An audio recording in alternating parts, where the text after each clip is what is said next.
যেখানে মেজবানের জন্য দোয়াগুলো আছে, আকালা তাআমাকুমুল আবরার ওয়া সাল্লাত আলাইকুমুল মালায়েকা ওয়া আফতারা ইনদাকুমুস সাইমুন।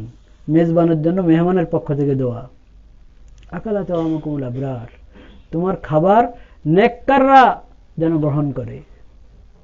দোয়া করে গেল, তোমার খাবার যেন কারা গ্রহণ করে? নেককাররা। কত বড় দোয়া জানেন এটা? এই দোয়াটার মধ্যে কি আছে? আকালা তাআমাকুমুল আবরার, নেককাররা যেন তোমার খাবার গ্রহণ করে। এটার মধ্যে কত কথা। এর মধ্যে এই কথা আছে, তোমার ঘরের সদস্যরা তোমার খাবার খায় নাকি খায় না, তাদের জন্য দোয়া করা হলো আল্লাহ তাদেরকে নেককার বানিয়ে দেন। আর মেহমান তো আসেই, আত্মীয় স্বজনরা আসবে, অন্য মেহমানরা আসবে, আসে কি আসে না? হ্যাঁ, তাদের জন্য দোয়া করা হলো তারা যেন নেককার হয়। এর মানে তোমার বন্ধু বান্ধবের মধ্যে এরকম আছে যে এখনো দিনের উপরে উঠতে পারে নাই, ত্রুটি আছে, অনেক কিছু আছে, সে তোমার দস্তরখানে এসে গেছে, ওই মেহমান যে দোয়া পড়লো সে তোমার এই বন্ধুর জন্য দোয়া করে গেছে যে সে যেন নেককার হয়ে যায়। আকালা তাআমাকুমুল আবরার, আমরা আজকে খেয়েছি, আল্লাহ আমাদেরকে আবরার বানিয়ে দেন, নেককার বানিয়ে দেন।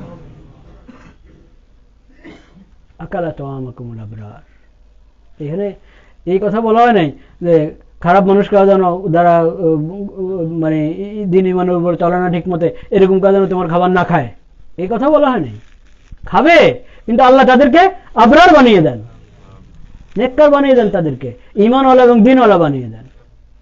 তোমার ঘরের সদস্যরা খাচ্ছে, তাদেরকে বানিয়ে দেন। তুমি তোমার খাবার খাচ্ছ, তোমাকে আল্লাহ দিনদার বানিয়ে দেন। আমরা আজকে খেয়েছি, আমাদেরকে আল্লাহ তাআলা আবরারের অন্তর্ভুক্ত করেন। আকালা তাআমাকুমুল আবরার ওয়া সাল্লাত আলাইকুমুল মালায়েকা, ফেরেশতারা তোমাদের জন্য দোয়া করতে থাকুক, ফেরেশতারা দোয়া করতে থাকুক। আমি নাখান্দা মানুষ, আমি কি দোয়া করব? ফেরেশতারা তোমাদের জন্য দোয়া করতে থাকুক আল্লাহ দরবারে, যে আল্লাহ তুমি এই লোককে ক্ষমা করো। সাল্লাত আলাইকুমুল মালায়েকা, ফেরেশতার দোয়া বাদ যাবে? সাল্লাত আলাইকুমুল মালায়েকা ওয়া আফতারা ইনদাকুমুস সাইমুন, রোজাদাররা তোমার ঘরে ইফতার করুক। এটা হলো দোয়া। আবার আরো দোয়া, এটা এক ধরনের।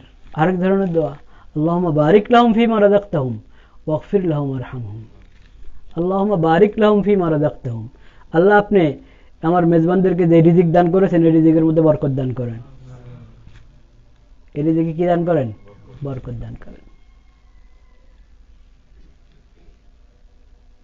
বরকত কি জিনিস সেটা আরেক লম্বা বিষয়। বরকত দান করেন। বারিক লাহুম ফীমা রাযাকতাহুম ওয়াগফির লাহুম, তাদেরকে মাগফিরাত দান করেন, ক্ষমা করে দেন। ওয়ারহামহুম, তাদের প্রতি আপনার রহমত নাজিল করেন। হ্যাঁ, এই দুটা দোয়া কার জন্য? মেজবানের জন্য। তো মেজবানের জন্য রাসূলুল্লাহ সাল্লাল্লাহু আলাইহি ওয়াসাল্লাম যে দোয়াটা শিখিয়েছেন, সে কি ধরনের অনুভূতি সৃষ্টি হবে দোয়া পড়ার পর বলেন? মেহমানের মধ্যে, তার মেজবানের প্রতি, এবং মেজবান যদি তার মেহমানের কদর করতে পারে তার মধ্যে কি অনুভূতি সৃষ্টি হবে?